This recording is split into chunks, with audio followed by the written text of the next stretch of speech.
আর এরকম একটা চরিত্রহীন ছেলের সাথে বিয়ে দিতে চাইছো তুমি আমার? এক লাগারেতে ওর মা আয়ুকে এই কথাগুলো বলে চলল। আয়ু এবার পান মুখে দিয়ে বললেন, কই, আমি তো দেখিনি জাংকুককে কখনো বিশ্রী ভাবে তাকাতে। আর তোর বিয়ে তো এখনো ঠিকই করিনি। ভাইজান শুধু বললেন তোর মেয়েটাকে বউ করে এখানেই রাখতে চাই। তে এবার আর একটু রাগ দেখিয়ে বলল, আমি কি তবে মিথ্যা বলছি? রুমে ঢোকার ব্যাপারটাও কি মিথ্যা? আয়ু এবার তের কথাকে উড়িয়ে দিয়ে বলল, হয়তো কোনো প্রয়োজনে গেছিল। যতই প্রয়োজন থাকুক, আমি তো এখন আর ছোট নেই। আয়ু এবার মাথায় হাত বুলিয়ে বললেন, রাগ করিস না তে, জাংকুক ছেলেটা ভালো। ওর সাথে বিয়ে হলে তুই ভালো থাকবি। নিজের ভাই আর ছেলের গুণগান তো গাইবেই। তে রেগে আয়ুর কাছ থেকে উঠে ছাদে চলে গেল। এবার তে মনে মনে ভাবলো, আম্মুকে ঠিক ঠিক সত্যিটা বলিনি, কিন্তু জাংকুক ভাইয়া যে আমার দিকে বিশ্রী ভাবে তাকায় এটা সত্য নয়, তবে ড্যাব ড্যাব করে তাকিয়ে থাকে। কাল সত্যিই দরজা নক না করেই রুমে ঢুকেছিল, কারণ তার বই আমি আমার রুমে এনে রেখেছিলাম। তাই বলে দরজা খোলা পেলেই ঢুকে পড়বে? উনি অন্যায় করেছে, মহা অন্যায়। চলুন এবার আপনাদের তের সঙ্গে পরিচয় করিয়ে দিই। তে পড়াশোনার সুবাদে মামার বাড়িতে থাকে। ঠিক আপন মামা নয়, মায়ের দুঃসম্পর্কের ভাই। জাংকুক হচ্ছে সেই মামার একমাত্র ছেলে। জাংকুকদের অবস্থা খুব ভালো। তে হচ্ছে বাবা মায়ের দ্বিতীয় সন্তান। তে বড় আপুর অনেক আগেই বিয়ে হয়ে গেছে। তের মা খুব করে চায় তে যেন এখানেই থেকে যায়, জাংকুকের সাথে বিয়েটা হয়ে যাক আর কি। কিন্তু তে তো ভালোবাসে ইউনোকে। একবার মাত্র দেখা করেছে তে আর ইউনো। ইউনো সে কত দূরে থাকে, যদিও তের কাছে দূরত্বটা কোনো ফ্যাক্ট না, যদি ভালোবাসা বিশুদ্ধ হয়। এই পিচ্ছি, একা একা ছাদে কি করছিস? তে চমকে পিছনে ফিরে তাকালো। যন্ত্রণাটা এখানেও এসে হাজির। তে রাগ চেপে বলল, আমার নাম পিচ্ছি নয় তে। পিচ্ছি টিচ্ছি এসব কি? জাংকুক ভাইয়া মুচকি হেসে বলল, এসবের ব্যাখ্যা আছে পিচ্ছি, কিন্তু তোকে এখন বলবো না। তে মনে মনে বলল, আপনার ব্যাখ্যা শুনতে বয়ে গেছে। জাংকুক যে তেকে বেশ পছন্দ করে জাংকুকের কার্যকলাপে বুঝতে পারে তে।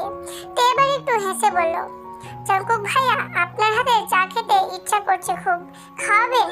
জাংকুক মাথা চুলকাতে চুলকাতে বলল, চা খাবি? তে ঠোঁট টিপে হেসে বলল, ঠিক আছে, ময়নার মাকে বলছি, আপনাকে বানাতে হবে না। জাংকুক ভাইয়া একরকম বাধা দিয়েই বললেন, না না, আমি করে দিচ্ছি। চা খেতে চেয়েছিস, তাজমহলটা চাসনি? 10 মিনিট অপেক্ষা করতে। এই বলে জাংকুক চা করতে নিচে যেতে লাগলো। তেও পিছনে পিছনে পা টিপে টিপে রান্নাঘরে আসলো। জাংকুক পানি ফোটার পরে হাতে দুধের জগ নিয়ে একবার চা পাতার দিকে তাকাচ্ছে, একবার চিনির দিকে তাকাচ্ছে। হয়তো বুঝতে পারছে না কোনটা আগে দিবে। তে মনে মনে ভাবছে, আহারে বেচারা। তে কোনো মতে হাসি আটকে জিমিনের রুমে চলে আসলো। জিমিন হচ্ছে জাংকুকের বড় বোন। কয়েকদিন পর জিমিনের বিয়ে, সেই উপলক্ষে তের আব্বু আম্মু এসেছেন। তাছাড়া তেকে মাঝে মাঝেই দেখতে আসে। তে চোখ বন্ধ করে চিন্তা করতে লাগলো, জাংকুক চা নিয়ে ছাদে গিয়ে যখন দেখবে আমি নেই, তখন মুখটা কেমন হবে সেটা কল্পনা করেই আবার হাসি পেয়ে গেল তের। জিমিন তেকে এভাবে একা একা হাসতে দেখে জিজ্ঞাসা করলো, কি রে, তুই একা একা বোকার মতো হাসছিস কেন রে তে? জিমিন হাতে মেহেন্দি লাগাচ্ছিল। তে পাশে গিয়ে বসলো। তে কথাটা পাল্টে বলতে লাগলো, বাহ আপু, চমৎকার লাগছে। মেহেন্দির রং গাঢ় হলে নাকি বর খুব আদর করে, আর তোমার হাতে তো মেহেন্দির রং খুব গাঢ় হয়েছে। জিমিন এবার লজ্জা পেয়ে বলল, তুই তো ইদানিং খুব দুষ্টু হয়ে যাচ্ছিস তে। আজকে জিমিনের গায়ে হলুদ। তে আজ কালো শাড়ি পরলো, কপালে কালো টিপ, চুলগুলো খুলে দিল, হাত ভর্তি কালো চুড়ি পরলো, চোখে গাঢ় কাজল, শাড়ির সাথে হালকা সাজ। সেজে গুজেতে জিমিনের হলুদের স্টেজে গেল। স্টেজে গিয়ে চমকে গেল, জাংকুকও কালো পাঞ্জাবি পরেছে। জাংকুককে ভীষণ রকম মানিয়েছে কালো পাঞ্জাবিতে। একগাদা মেয়ের মাঝে বসে জাংকুক আড্ডা দিচ্ছেন। পাশে সবাই জিমিনকে হলুদ লাগাচ্ছে। তেও জিমিনকে হলুদ লাগিয়ে মিষ্টি খাইয়ে দিল। এক পাশে দাঁড়িয়ে ছিল তে। জাংকুক পাশে এসে আস্তে আস্তে বলল, রুমে আয়, জরুরি কথা আছে। তে জাংকুকের পিছু পিছু হাঁটতে হাঁটতে ভাবতে লাগলো, কি বলবে জাংকুক। রুমে ঢুকতেই জাংকুক দরজা বন্ধ করে দিল। সে ভাবলো নিশ্চয়ই জাংকুক বলবে তাকে খুব সুন্দর লাগছে, আবার ভালোবাসিও বলতে পারে। অবস্থা তো বেশ ভালো দেখছি না, যদি প্রপোজ করেই বসেন আচ্ছা রকম বকে দেব। কিন্তু তেকে অবাক করে দিয়ে জাংকুক বলল, তুই এটা কি পরেছিস? তে হেসে বলল, শাড়ি। জাংকুক জঙ্কুক বলল, তা তো দেখতেই পাচ্ছি, কিন্তু কালো রঙের শাড়ি কেন পরেছিস? তোর কি মিনিমাম কমন সেন্স নেই? কালো একটা রং হলো, গায়ে হলুদে কেউ কালো পরে? তুই কি শোক সবাই এসেছিস? বুদ্ধি শুদ্ধি কবে হবে তোরতে? তে এবার মুখ ভেঙচি দিয়ে বলল, সংবিধানে কি লেখা যে গায়ে হলুদে হলুদ শাড়ি পরতে হবে, না পরলে গুলি করা হবে, কালো পরা যাবে না? আমতা আমতা করে তে বলল, আপনিও তো কালো পাঞ্জাবি পরেছেন। জঙ্কুক এবার কর্কশ স্বরে বলে উঠল, তোর কি মনে হয় তোর সাথে ম্যাচিং করে পড়েছি? আমি প্রথমে হলুদ পাঞ্জাবি পরেছিলাম, শুধু ন্যান্সি অনুরোধ করলো তাই চেঞ্জ করলাম। আমাকে নাকি কালো পাঞ্জাবিতে ওর কাছে সুন্দর লাগে, অনুরোধ তো ফেলতে পারি না, বান্ধবী বলে কথা। তে অবাক হয়ে বলল, ন্যান্সিকে? ওই যে আমার বাঁ পাশে সুন্দর করে একটা মেয়ে বসেছিল, ওইটাই ন্যান্সি। আর শোন, এরকম অন্ধকার রং আর পরিস না, দেখতে বিচ্ছিরি লাগে। জঙ্কুক এবার হন হন করে চলে গেল। তে এবার ধপ করে বিছানায় বসে পড়লো। মনে মনে ভাবতে লাগলো, জঙ্কুক কিভাবে আমাকে সব বললো। তারপর থেকে জঙ্কুককে তে এড়িয়ে চলতে লাগলো। এরপর জিমিনের বিয়ের দিন এসে গেল। বিয়ের দিন তে লাল টুকটুকে একটা লেহেঙ্গা পরলো। জঙ্কুক নাক কুচকে বললেন, তোর কি বিয়েতে এভাবে সেজেছিস কেন? একবার অন্ধকার রং পরেছিস, এখন আবার লাল পরেছিস, ঘটনা কি? তে জঙ্কুকের কোনো কথার উত্তর না দিয়ে জঙ্কুককে এড়িয়ে চলে আসলো। এর মধ্যে তেকে ইউনো অনেকবার কল দিয়েছে, এত ঝামেলায় ইউনোর সাথে কথা বলাই হচ্ছে না তের। তে বারবার কলটা কেটে দিচ্ছে। তে আজকে একটা বিশেষ ভাবে খেয়াল করলো জঙ্কুক তেকে দেখলে কঠিন করে কথা বলছেন। এভাবে চলতে লাগলো দিন। বিয়ের পর জিমিনও চলে গেল ওর শ্বশুর বাড়ি। জিমিন চলে যাওয়ার পর বাড়িটা একদম খালি হয়ে গিয়েছে, মাত্র একটা মানুষ নেই, তাও শূন্য বাড়ি মনে হয় তের কাছে, কারণ তে সারাদিনই জিমিনের সঙ্গে থাকতো। জঙ্কুকও তেকে দেখলে এখনো কঠিন কথাই শোনায়, যদিও তের সঙ্গে জঙ্কুকের ইদানিং কম দেখা হয়। জঙ্কুক একটা মাল্টিন্যাশনাল কোম্পানিতে জব নিয়েছে, যদিও জঙ্কুকের বাবার এতে ঘোর আপত্তি ছিল। জঙ্কুকের বাবা জঙ্কুককে বলল, বাবা, আমাদের নিজের অফিস থাকতে অন্য কোথাও জয়েন করার কি দরকার ছিল? জঙ্কুক এই কথা শুনে কঠিন গলায় বলল, আমি নিজের পায়ে দাঁড়াতে চাই বাবা। জঙ্কুকের বাবাও এরপর আর আপত্তি করেনি। একদিন সকালবেলাতে খুব মনোযোগ দিয়ে ক্যালকুলেটরে একটা অঙ্ক মেলাচ্ছিল, তখন জঙ্কুক তে রুমে আসলো।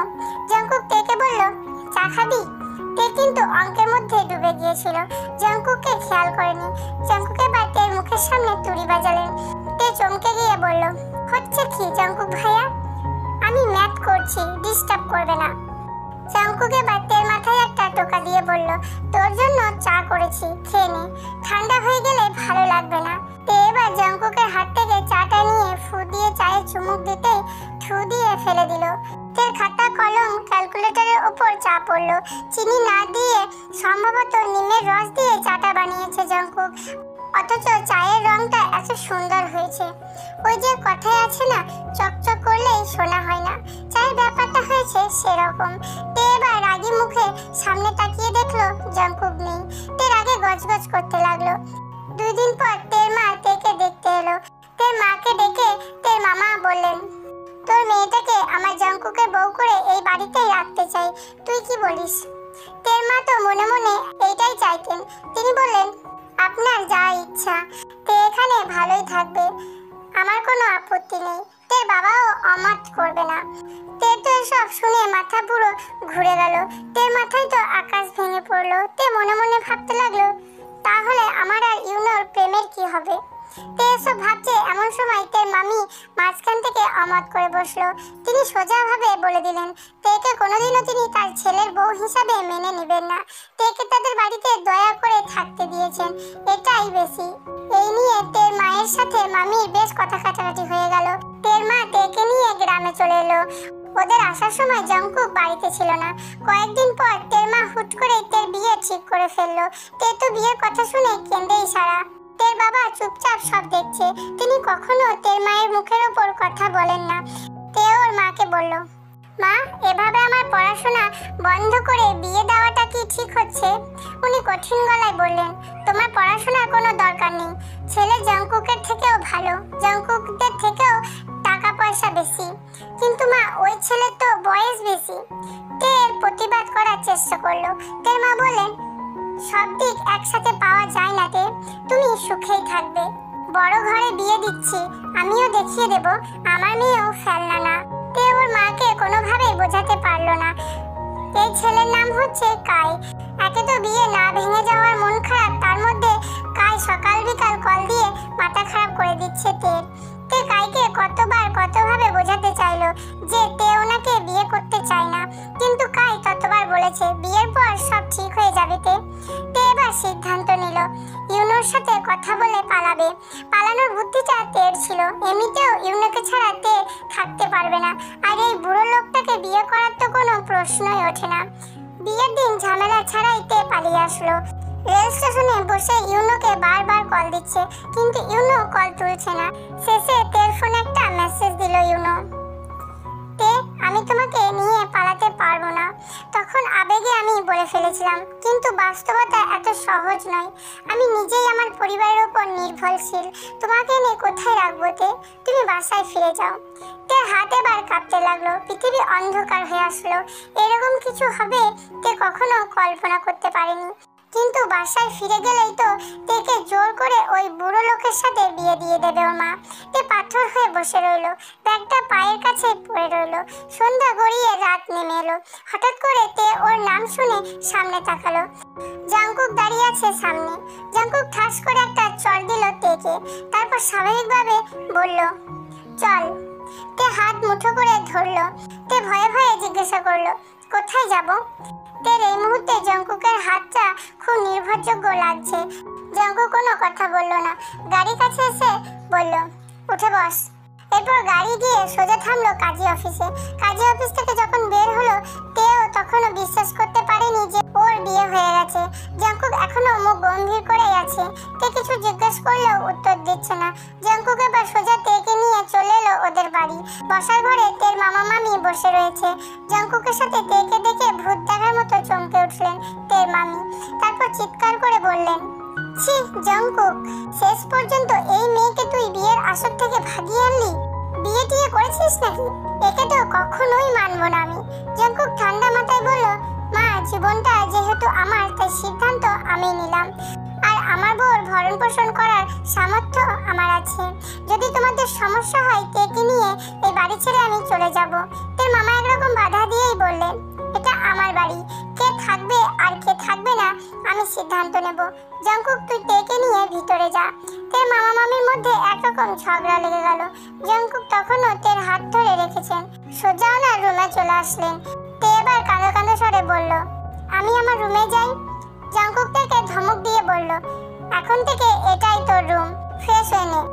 বিয়ের পরেও জাংকুক পাল্টালো না, আগের মতোই কড়া করে কথা বলে তের সঙ্গে। তের মামি মনের বিরুদ্ধে একরকম জোর করেই তেকে মেনে নিলেন। তবে তের মামা ভীষণ খুশি হয়েছে। তের কিন্তু এখন জাংকুকের জন্য খুব খারাপ লাগতে লাগলো। তে জাংকুকের আগের কথাগুলো, ঘটনাগুলো মনে পড়তে লাগলো। এখন তে আর জাংকুক এক রুমে থাকলেও আলাদা আলাদা শোয়। একদিন বিকালবেলা ছাদে দাঁড়িয়ে আছে তে মনে মনে ভাবলো, আজ আমার মতো আকাশেরও মন খারাপ, মেঘলা হয়ে আছে। পেছন থেকে কাঁধে কারো স্পর্শ পেয়ে পিছনে ফিরে তাকালো তে। জাংকুক দাঁড়িয়ে আছে। তে জোর করে একটু হাসার চেষ্টা করলো। জাংকুক তের এলোমেলো চুলগুলো কানের পাশে গুজে দিল। কেন জানে না তের খুব কান্না পেল। তে জাংকুককে জড়িয়ে ধরে হাউমাউ করে কাঁদতে লাগলো। জাংকুকও শক্ত করে জড়িয়ে ধরলো তেকে। তারপর বলল, কাউকে ভালোবাসলে আগে ভালো রাখতে হয়। যখন আমি দেখলাম তুই কারোর সাথে সম্পর্কে আছিস, আমি আর ঘাটাইনি তোকে তোর মতো ছেড়ে দিয়েছিলাম। তাই বলে ভালোবাসা কমায়নি। তোর বাবা যখন আমাকে কল দিয়ে বলল তুই বাড়ি থেকে পালিয়েছিস, আমি তোর আশেপাশেই ছিলাম। তোকে শেষবার দেখার জন্য গিয়েছিলাম, কিন্তু বুঝিনি তোকে সারা জীবনের মতো পাবো। আমি তোকে আগের মতোই ভালোবাসি। এতক্ষণে ঝুম বৃষ্টি শুরু হয়েছে। ওরা দুজনেই ভিজে গেছে।